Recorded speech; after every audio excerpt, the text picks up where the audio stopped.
Bonjour et bienvenue dans l'interview. Aujourd'hui, je reçois Alain Courtois. Bonjour. Député bruxellois, bien sûr, échevin à la ville de Bruxelles et amateur de footballeur, plus qu'amateur d'ailleurs, pratiquement professionnel. Et on va parler de football avec ces menaces d'attentat à Bruges hier, à l'occasion du match des Diables Rouges. Les contrôles ont été très stricts, ils ont été faits. Finalement, le match a pu avoir lieu normalement. Mais quelle est votre réaction? Je vous propose 3 types de réactions. Réaction A, ils ont pris un gros risque, les organisateurs. B, on aurait agi de la même manière si c'était à Bruxelles. Réponse C, gna gna gna. Qu'est-ce que vous choisissez? Non, le gna gna gna ici pas. Je pense que les organisateurs ont bien fait. L'analyse de la menace a dû être faite. Oui. Je pense que les mesures ont été prises, les mesures de sécurité. D'ailleurs, le bourgmestre de Bruges avait annoncé cela, des mesures très strictes, parce qu'il craignait d'autres choses encore. Des incidents entre supporters. Je pense que ce match a été pris très au sérieux. Et je peux vous dire, dans ma carrière à l'Union belge, j'ai eu 2 alertes à la bombe dans le stade au cours d'un match. C'est encore autre chose. Mais les mesures sont prises et je pense que le public ici a pu participer à... Oui, certains sont arrivés en retard, mais quand même, ça s'est passé normalement. Mais à propos de foot, justement, le fameux grand stade, on avait dit que novembre était une date importante pour le stade. Qu'est-ce qui se passe? Où est-ce qu'on en est? C'est une date importante. Hein, donc, l'UEFA est venue la semaine dernière vérifier les possibilités de construire ce stade dans les délais. Je pense qu'il y a un rapport qui, à mon avis, ne sera pas toujours défavorable. Et puis, à un moment donné... le gouvernement flamand est le seul habilité maintenant à donner les permis. J'espère que chacun sera raisonnable. Je répète toujours que ce n'est pas que du foot. Hein. C'est aussi l'image de la Belgique. C'est aussi un dossier qui est pourri parce qu'il y en a qui ne veulent pas d'un grand projet national encore. Bon, je rappellerai ça à tout le monde, à un moment donné, dans un sens ou dans un autre, que l'image de la Belgique se joue là. Et qu'on ne rigole pas avec ça. Qu'on ne rigole pas avec ça. Parce que l'image de la Belgique, aujourd'hui, on fait d'énormes missions, on fait d'énormes efforts, mais sur des cas concrets, il faut aussi être précis. Bon, ben on verra ce qui se passera. Donc, et vous vous donnez une nouvelle date butoir? Normalement, la date butoir, c'est décembre. Mais l'UEFA pourrait prolonger ça jusqu'au moment où le gouvernement flamand, qui a 120 jours pour se prononcer, jusqu'au moment où le gouvernement flamand se prononcera. Donc, il n'est pas interdit de penser que l'UEFA pourrait prolonger un peu le délai. Alors, parlons quand même de ces émeutes de samedi soir. On va revenir dessus. Je voudrais vous montrer une phrase que Koen Geens a dite ce matin, c'était sur Bel RTL. Il a dit « Je ne sais pas s'il y a des zones de non-droit à Bruxelles, mais il y a des zones où la police devrait être plus prévoyante. » Est-ce qu'il a raison, Koen Geens? Écoutez, je vais vous dire. Il y a l'aspect policier. L'aspect policier, il y a une enquête en cours. On va savoir, minute par minute, ce qui s'est passé, qui a pris les décisions, quand, etc. C'est un élément du dossier. Le deuxième élément du dossier, ce sont des incidents qui se passent dans des quartiers. Alors là, je pense qu'à un moment donné... Dans le centre, hein, on peut le dire. Oui, dans le centre, dans les quartiers de Bruxelles. Là, je pense qu'à un moment donné, il faut dire qu'il y en a marre. Il y en a marre. Pourquoi il y en a marre? Et moi, j'en ai marre. D'abord parce que je pense que la ville et le gouvernement font tout pour améliorer les quartiers difficiles. Mobilier urbain, rénovation urbaine, écoute de la population, des écoles, des classes, des crèches, des infrastructures sportives.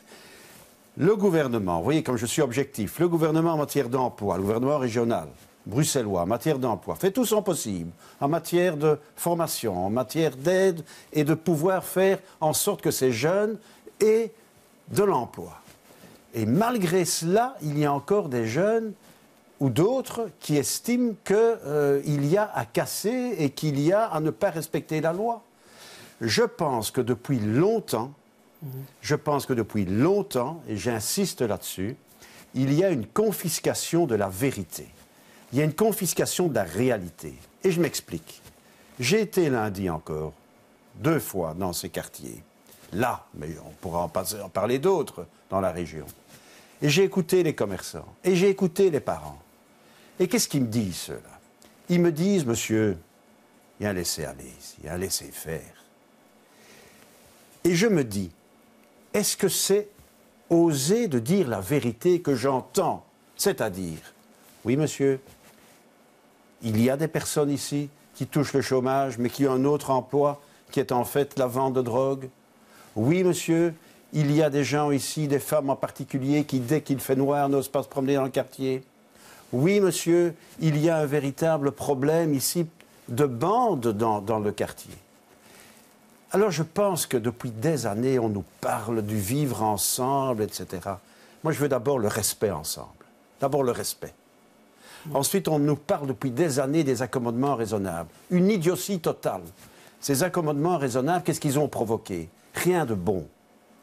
Il faut faire en sorte qu'on redonne de l'espoir, de l'emploi, mais aussi que certains, dans certains quartiers, et je ne fais pas d'amalgame, hein, c'est toujours une minorité, mais malheureusement c'est la minorité qui fait l'image, votre image, et qui fait l'attention. Il y a des gens qui ne veulent pas s'intégrer, il y a des gens qui ne veulent pas respecter les droits normaux, c'est des droits et des obligations, il y a des obligations à suivre, et donc là j'insiste pour que l'on revoie toute cette politique vraiment dès l'éducation et dès l'école et dès les civilités élémentaires. Mais donc pour vous, ce problème d'émeute, c'est un problème d'intégration? Je pense que pour certains, il y a un moment où dans des quartiers, il y a de toute façon des gens qui ne veulent pas participer à la vie en communauté et qui ne veulent pas participer aux droits et aux obligations. Et on a occulté tout ça. Pourquoi? Je n'en sais rien pour une espèce de morale permanente. Oser dire la vérité. C'est vous aussi. Mais c'est nous aussi. Oui. Mais c'est surtout aussi certains qui nous font la leçon et la morale tous les jours, n'est-ce pas? Je peux les lire, hein, j'en lis, et j'en entends, j'en écoute des conférences, des ceci, des ça, la morale. La réalité, elle est là. La réalité, elle est là. Et moi, j'appelle ça, depuis quelques jours maintenant, c'est la confiscation de la vérité. La confiscation de la réalité dans les quartiers. On ne dit pas assez ce qui se passe.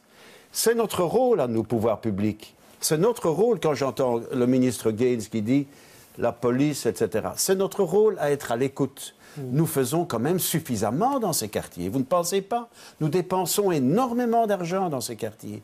Nous essayons par tous les moyens, et je mêle la ville, je mêle d'autres communes, je mêle le gouvernement bruxellois. Tout le monde fait le maximum de ce qu'il peut. Mais il y a un moment donné où à ceux qui sont récalcitrants et qui disent non, on casse pour casser alors. Hein? Eh bien, c'est inadmissible. Et ça, il faut aller au bout du raisonnement et dire maintenant, ça suffit. Il y a des droits et des obligations à vivre ensemble. C'est ça le vivre ensemble. Okay. C'est le respect de l'autre.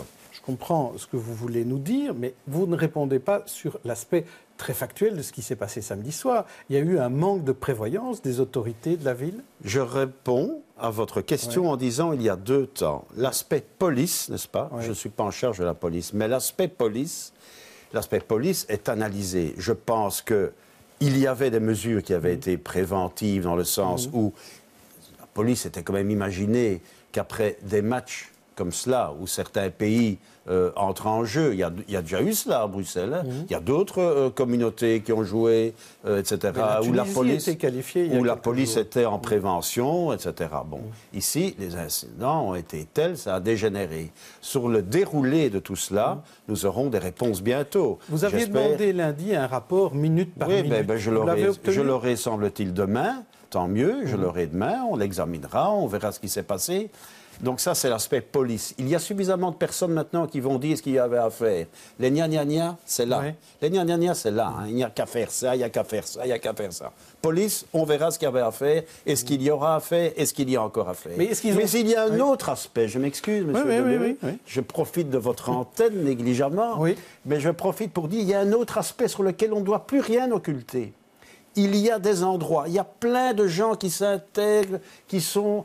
Parce qu'on est quand même maintenant dans un pays, dans une ville qui est multiculturelle, qui est ouverte. Il y a plein de gens qui ont de l'emploi, il y a plein de gens qui veulent travailler. Qui n'en ont pas aussi. Et il y a plein de gens qui n'en ont pas, mais on essaye par tous les moyens de leur en donner. Il faut aussi avoir un peu de de vouloir, n'est-ce pas? Et il y a des gens qui se contentent, j'entends ça pas, c'est pas moi qui le dis, j'entends ça des gens que j'entends interviewer quand je vais les voir. On me dit, mais enfin, monsieur, est-ce que c'est normal qu'il y ait un commerce ici permanent de drogue, alors que... Vous êtes un responsable politique, vous voyez aussi les choses de plus haut et avec une vision sur l'avenir. Exact. Donc, Bruxelles, la région bruxelloise, il y a par exemple une précarité énorme. Oui. Hein?